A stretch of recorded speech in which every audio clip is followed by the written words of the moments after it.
Yo, K-Kunnnn here. Today, let's talk about Miyabi, what do I expect from her, and some speculations. So it's been around like 24 to like 30 hours-ish since she's been drip marketed, and people are speculating a lot of things like her element, why is there like a quantum logo that's tilted in a 45-degree angle, though this one's probably like the symbol for the Void Hunters in ZZZ. If you watched the video where they showed off some of the big lores about ZZZ's world, it's that. So all we can do now is put our tinfoil hat and speculate. So do I think she's going to be a dual element? Probably not, but it would be cool though, since she could be like an ice and fire, like instead of like the red fire, it could be like blue flame attacks from her eye Terran body infusing her sword, and it's like indicated by like a bar under her HP. Think of like Yanagi's stances, and it's like this same case with like Jane. You keep bonking the enemies with her sword until it fills that middle bar, and you can switch elements, which I'll call like blazing ice state, giving herself like more attack if she's in like fire, or if she's in ice she can get more like anomaly proficiency, causing two elements to be applied to the enemies, not doing like disorder damage but having two dots at the same time.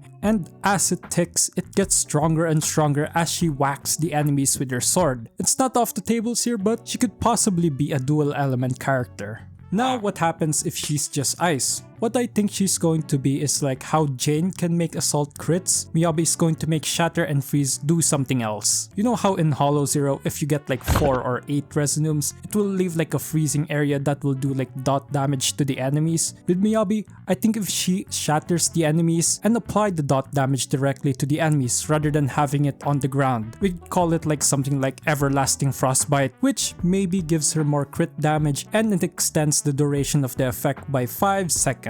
And if you keep reapplying the effect, it would just stack over and over, and the dot damage and crit damage will keep getting bigger and bigger. So in prolonged fights, she could do more damage. And in quick fights, she could just burst down the trash enemies. But yeah, that's some food for thought. Let me know in the comments if I burned the kitchen with this one. And subscribe so I can stay in the basement. That way, I won't be near the kitchen ever again. So what I'm expecting from her is an animation upgrade or revamping of her animation as well. I know a lot of you, including me, got sold on Miyabi because she's the storm that is approaching type animation. It just hits that like weedy, edgy teenager inside of us. But if we look back at her Beta 1 footage, credits to like Wellestein for the gameplay footage, I do think she might need some animation upgrades, specifically her ult.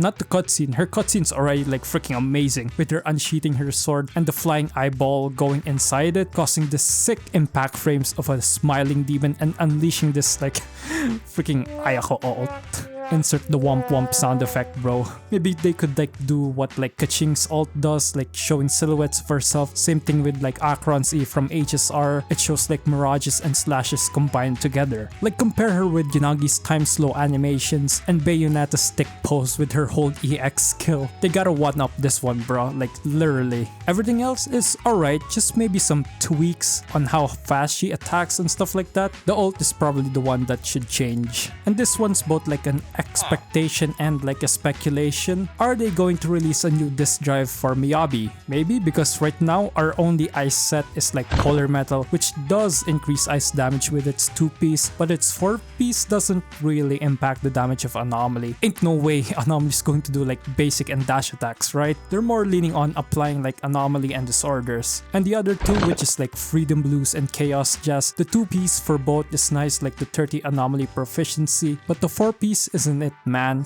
Chaos Jazz benefiting electric and fire, while Freedom Blues is more of like a support rather than like a damage dealing one. So what they can do is make like a new set for both Haramasa and Miyabi, or just make like a new disc drive for Ice Anomaly and then make the other one like a support disc drive, since I think the Thunder Metal should be good enough for Haramasu. Generic attack increase while the enemy is shocked, which is pretty good since attack scaling works differently in ZZZ, and it's pretty comparable to having like an elemental damage set, but it's less but not too far behind, right? So let's see if they make a new disc drive for both or only for Miyabi. Is she going to power creep Ellen Jo? Yeah, as an Ellen Jo player, I knew from the beginning she's gonna get like power creep. It was just like a matter of when. But that doesn't mean she's utterly useless, bro. I think they can both exist and clear the endgame content. Like literally, I cleared like floor 30 in SBT, which like simulated battle trials, with my Ellen Jo team. And to drive this point of you can clear anything anything as long as you build them properly and play them well. Here's a video from Flaminsky,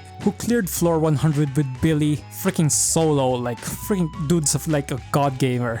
But yeah, anything else, I expect her to be like the Akron of HSR, an Archon like Raiden Shogun in Genshin. What I'm basically expecting is Raiden Mei with fox ears. Or if Virgil got isekai'd to ZZZ and had the child with the fox Tyrion. But yeah, I can't wait for her. What are your expectations and speculation with Miyabi? 07 Harumasu bro's freaking forgotten already.